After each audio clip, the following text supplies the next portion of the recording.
So, my name's Tim Nightingale. I'm here with Popcorn TV, and today we have Becky Cooper from CSI, Cambridgeshire Supernatural Investigators. Good afternoon, Becky. Good afternoon, Tim. So, Becky, we are holding an event here on the 4th of May where you and your colleagues are coming to investigate March Town Hall for any supernatural presence. Yes, we are. So, would you start off by telling us a little bit about your history and the history of CSI?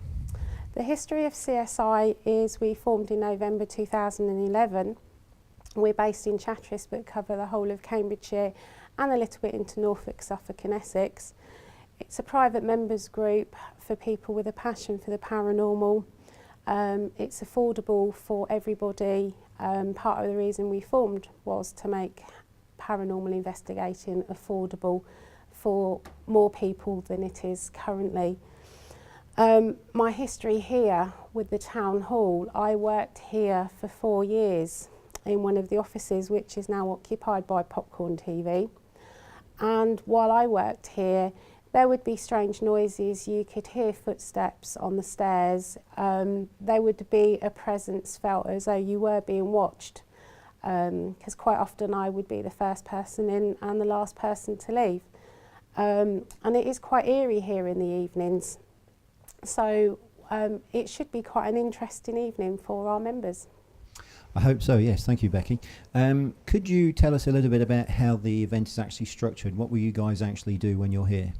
Right, when we first arrive, there will be myself and Jill, the other lead investigator, arrive. We will set up in certain areas some night vision camcorders, which will run throughout the evening. We will do a baseline sweep of the entire building, so we will be taking temperature readings, EMF readings, humidity readings. We will also set up our data logger running in areas which again throughout the night will record in real time humidity, dew point and temperature. When our members then arrive, we will split into 2 teams. Each team will investigate the entire building throughout the night. One will probably have the first floor, one will have the ground floor, and then we'll have an interval and then we'll swap over. But during the interval, none of the teams will discuss with the others anything they have or haven't found. Sounds absolutely fascinating. I can't wait. Becky, I gather that you've got quite a few members in your team and that you're going through a bit of a selection process at the moment as to who's actually going to be involved. Yes, we have in the past on some of our smaller investigations asked members to apply as to why they should be given a space on the investigation. Obviously the town hall isn't a massive building, so we want people who really want to do this one, and we're asking our members to put a case forward as to why they would really like to do this investigation. We've had a few experiences here at March Town Hall that we can't explain, and I've worked here for quite some years now. One of the things is smells, very strong smells. We'd be kind of happily working in a room and have been there probably for several hours, and suddenly a very strong smell of either cigarette smoke has come over or kind of mouldy, old man mouldy cheesy kind of smell, and we've had very strong pungent perfume smells coming in as well. Can't explain, don't know where it's come from. Now, we've obviously got a lot of your content already on Popcorn's Paranormal channel, and there's certainly been a high number of hits looking at some of the pictures and the imagery that you guys have produced. What do you do after an event is finished? How do you actually analyse the content that you've collected? Right, with a lot of coffee and matchsticks to hold your eyes up. No, joking aside, if we run a 6-hour investigation with 6 night vision cameras running, you've got 36 hours of footage, which is all looked at, each film individually, at least once. You can't blink, because in that blink you might miss something. Again, we will have 6 voice recorders running throughout the evening, so again there is another 36 hours of voice analysis to put through our analysis software. And then we have the oodles of photos that we take. Each one has to be looked at. If we think we've seen something, then we will put it through a very basic software which basically just allows us to curve the colour out. We don't use Photoshop or anything, it is just a software to take the colour out, which might encourage what we think is in there to be more visible.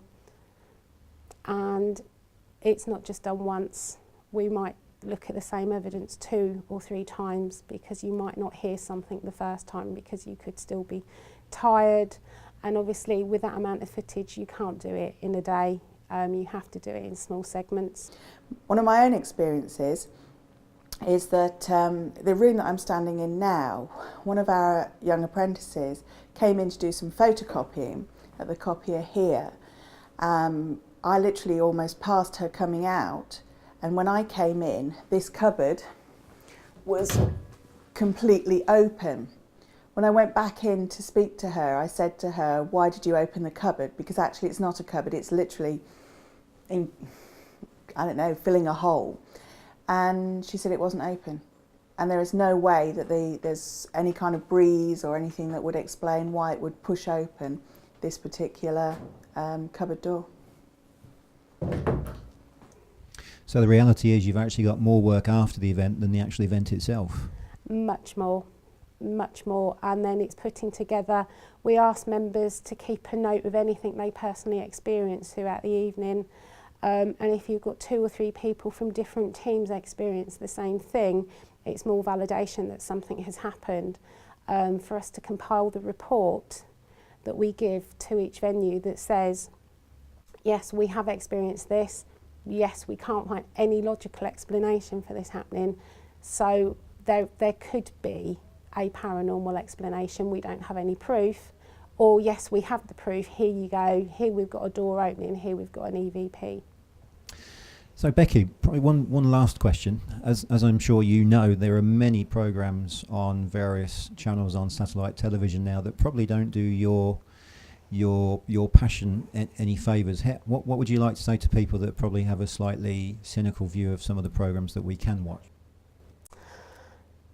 Most paranormal programmes, without naming names, are for entertainment purposes only. No activity can be guaranteed on any venue with any group. Any group that assures you that something is definitely going to happen that night, it's more than likely they've staged something. We all use the term entertainment because it is a night out.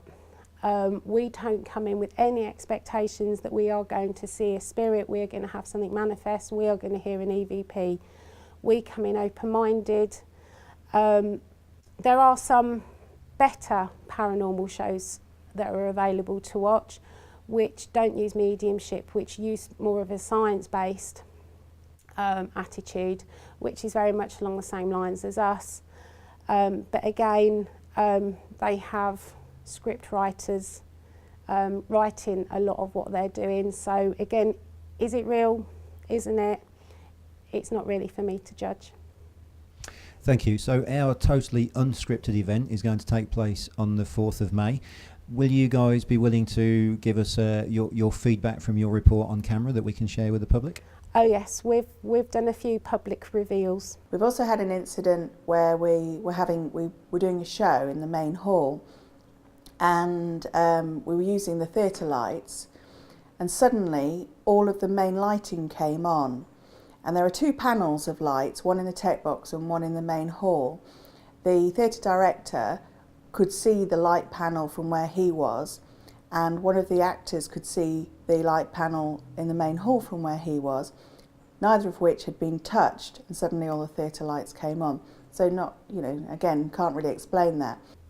Excellent. Becky, we can't wait. The 4th of May, it will soon be here, and let's see what happens. Yeah, it's going to be a good night. Thank you very much. Thanks.